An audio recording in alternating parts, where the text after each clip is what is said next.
मैं छत्तीसगढ़ की बात करना चाहता हूं, क्योंकि छत्तीसगढ़ में भी जरा खालिद भाई तेलंगाना भी है हमारे पास, जाइएगा नहीं?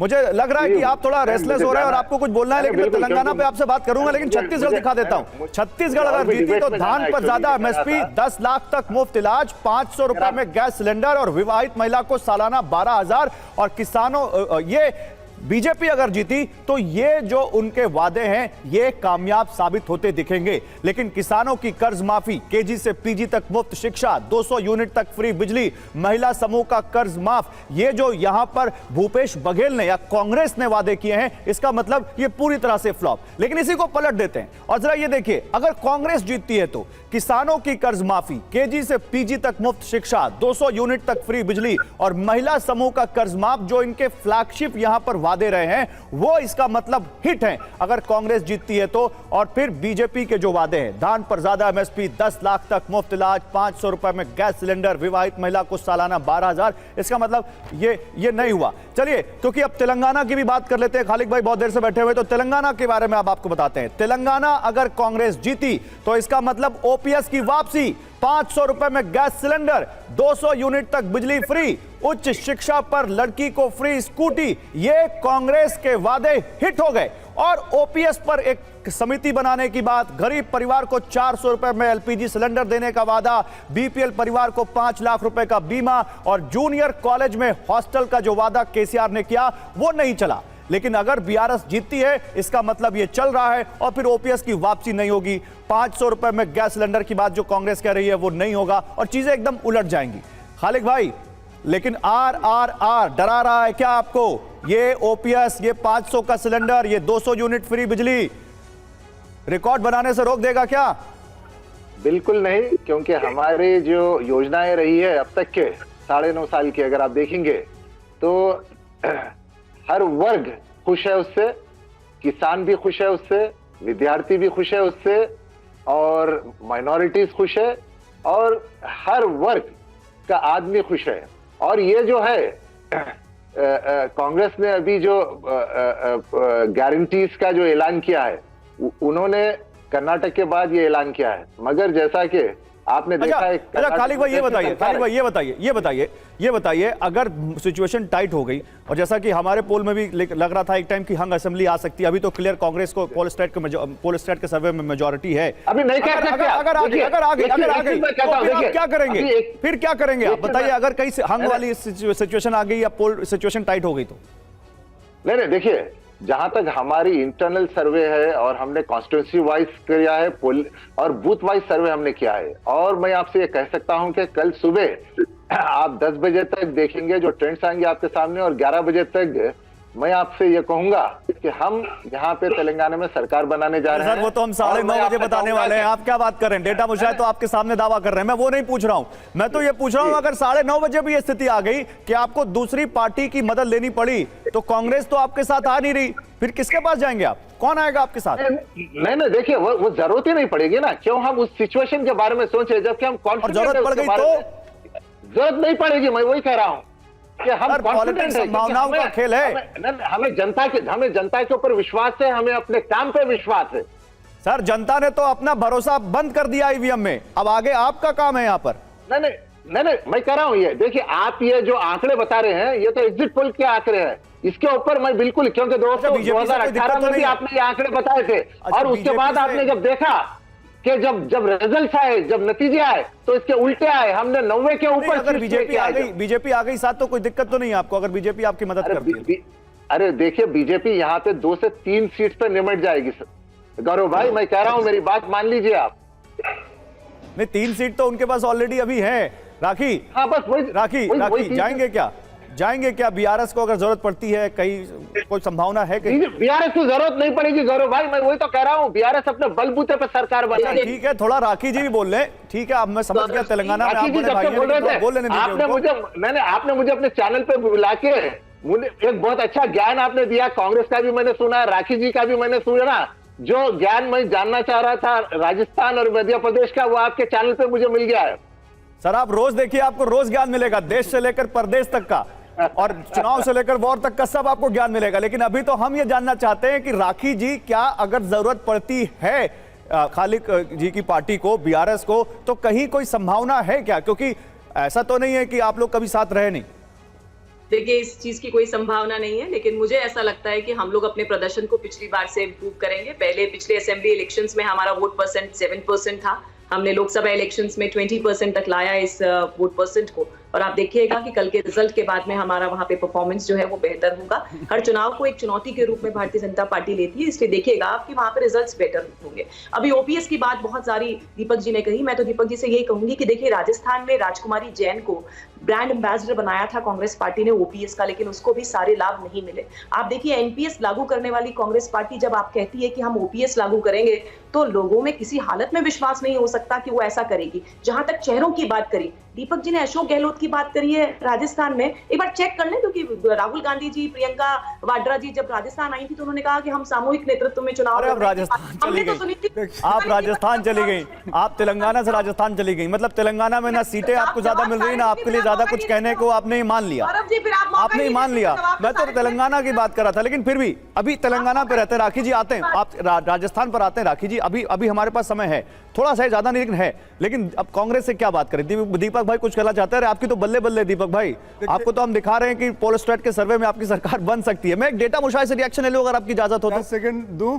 अच्छा 10 सेकंड, बोलिए। राखी जी ने बीआरएस और भाजपा को बता दिया कि दोनों एक ही हैं, एक ही थैले के चट्टे बट्टे हैं दोनों लोग। राखी जी बोल नहीं रहे कि हमारी वहां कोई स्थिति अच्छी है, हम परसेंटेज में परफॉर्म करेंगे। तो ये होता है जब कुछ बचा नहीं कहने के लिए, तो राखी जी वहां पे 3 महीने 13 में है, तो भाजपा पार्टी साफ हो चुकी है। और दूसरी बात मैं कहता हूं कि हर जगह मोदी मैजिक ले आते हैं कि मोदी मैजिक है, मोदी मैजिक है। अगर हार जाती है भाजपा तो इसका मतलब है कि मोदी जी का वहां साफ हो गया, जनता वहां पसंद नहीं करती मोदी जी को। तो अरे मोदी जी के अलावा सर ये तो यक्ष प्रश्न है, मैंने कहा ये तो यक्ष प्रश्न है। और मैं आपको बताऊं, कल भी आप ये यक्ष प्रश्न आपके सामने ही होगा।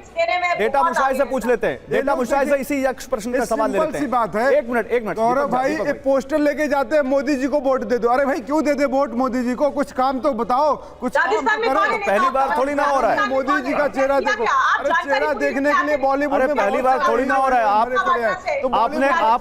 आपने राहुल और प्रियंका जी के नाम पर वोट नहीं मांगा? राखी जी एक मिनट, मोदी दीपक भाई काम नहीं दीपक झा, क्या आपने राहुल और प्रियंका गांधी के नाम पर वोट नहीं मांगा? सब अपने नेता के नाम पर वोट मांगते, इसमें गलत क्या है? ठीक है, मैं डेटा मुशाहिद से, एक मिनट, अभी डेटा मुशाहिद मुझे 5 पॉइंट में जल्दी बताइए, जल्दी से डेटा मुशाहिद बुलाइए।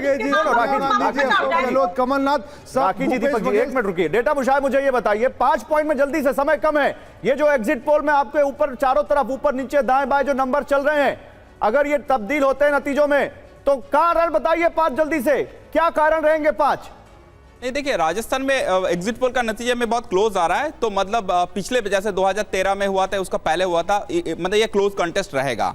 एमपी भी क्लोज कंटेस्ट रहेगा। तो ऐसे कोई वन साइडेड मुझे इलेक्शन दिखाई नहीं दे रहा है। राजस्थान, एमपी या छत्तीसगढ़ वन साइडेड होगा।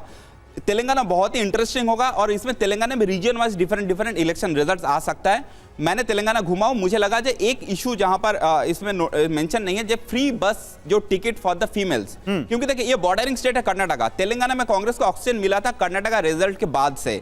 तो क्या हुआ, जो कर्नाटका में जो स्कीम लागू हो चुका है उसमें पॉपुलैरिटी जो है आपका, जो महिला को बस में फ्री बस जो टिकट आपको मिल रहा है। चलिए तेलंगाना हो गया। राजस्थान में दो, वैभव, राजस्थान में 2 चीजें, एक बीजेपी की, एक कांग्रेस की।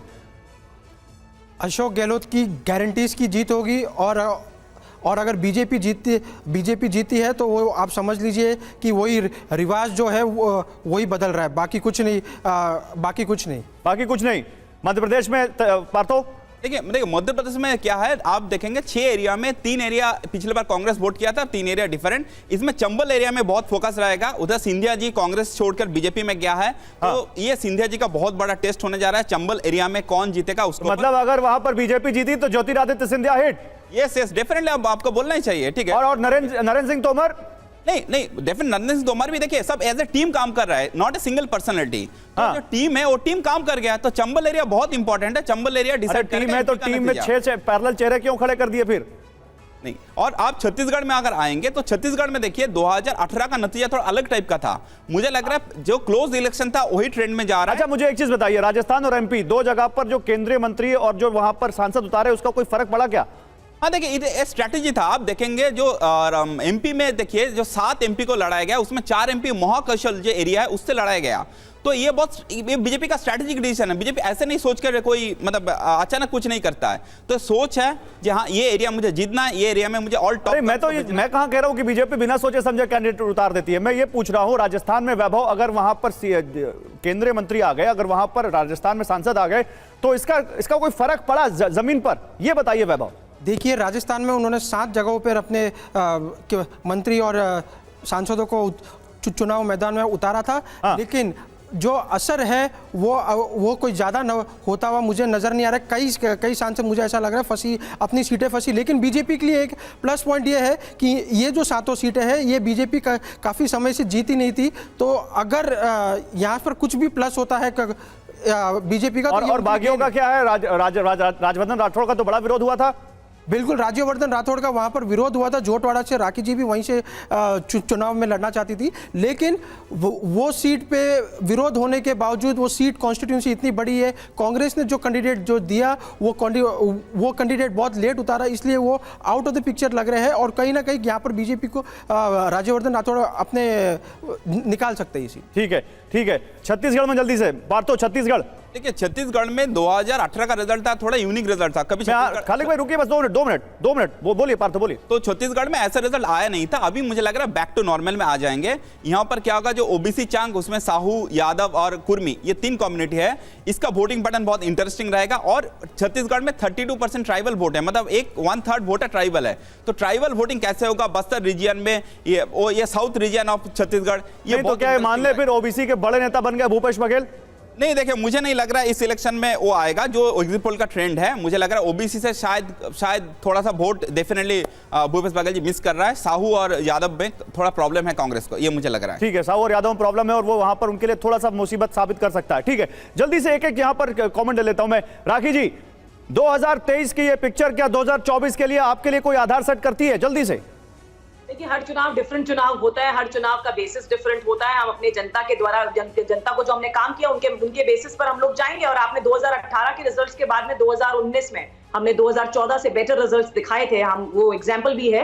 तो मुझे लगता है कि हर चुनाव जो है वो एक चुनौती के रूप में हम लोग लेते हैं। दीपक जी आप बताइए जल्दी से, आपके लिए कोई यहाँ से लकीर खींचेगी क्या 2024 के लिए? 10 सेकंड। देखिए मोदी नाम की जो मैजिक है, मोदी नाम की जो फिल्म दिखाई जा रही थी पिछले 10 सालों से कि मोदी जी ने डंका बजा दिया है, मोदी जी ने देश की लंका लगा दिया है, गरीब आदमी के मुंह से निवाला छीन लिया है, नमक। गजब आप लोग आजकल जागन से बात कर रहे हैं। तो आप लोग लगा स्क्रिप्ट राइटर लेके बैठे हैं दीपक भाई, एकदम जागन से बात कर रहे हैं। स्क्रिप्ट राइटर नहीं है, बात यह है कि 2000 जनता में देश को ताकत बागडोर जिसको दिया था वो व्यक्ति। अच्छा data Mushahid, okay data Mushahid 2023 की पिक्चर 2024 का ट्रेलर होगा क्या? ओके डेटा मुशाहिद जल्दी से 10 सेकंड। काम की बात हर करो, इलेक्शन का प्रभाव रहता है। ओके दीपक भाई, ओके पार्था में प्रभाव रहता है। अगर समझ लीजिए बीजेपी ओके पार्था जीत गया, पार्था फिर से बोलिए, सुन नहीं पाए लोग, फिर से बोलिए, शुरू से बोलिए। हर इलेक्शन का प्रभाव दूसरा इलेक्शन में पड़ता है, इसमें ज्यादा टेस्ट है कांग्रेस का। अगर बीजेपी समझ लीजिए 2 स्टेट जीत गया, राजस्थान और एमपी जीत गया, तो फिर 2024 के लिए बीजेपी को बहुत एक एडवांटेज मिल जाएगा। अगर समझ लीजिए कांग्रेस 3 या 4 स्टेट जीत गया तो बीजेपी प्रेशर में रहेगा। तो डेफिनेटली ये सेमीफाइनल है, इसका इंपैक्ट रहेगा। जो 2018 में जो हुआ 19 में वो नहीं हुआ, ऐसे इलेक्शन नहीं। कितनी लोकसभा सीटों पर असर पड़ेगा? 82 तो इन 4 राज्यों में ही है। 82 4 राज्यों में। और देखिए जो मेजर इंपैक्ट में जो इंटरेस्टेड हूं, ट्राइबल वोटिंग, ट्राइबल 60 सीट्स है, ट्राइबल सीट्स है जहां पर लेकिन पार्था पिछली बार तो नतीजे अलग अलग थे विधानसभा और लोकसभा के। हाँ देखिए ऐसे पिछले बार हुआ, पिछले बार इश्यूज अलग था। एक बालाकोट एक बहुत बड़ा इमोशनल फैक्टर था, ओके पुलवामा एक फैक्टर था। अभी देखना पड़ेगा, इशू के ऊपर डिपेंड करेगा। ठीक है, 6 महीना बहुत दूर है। तो आप तैयार है ना? आप और वैभव तैयार है कल एक चीज बताने के लिए? इन सारी चीजों में बस नंबर्स कसने हैं हमारे व्यूअर्स को और बिल्कुल सारी पिक्चर क्लियर है कल एकदम। आप हम लोग 9:30-10 बजे से एकदम ट्रेंड बता देंगे कौन सा। ओके यानी कल 9:30-10 बजे तक सारी पिक्चर आपके सामने क्लियर कर देंगे हम, डेटा मुशाहिद क्लियर कर देंगे आपके सामने।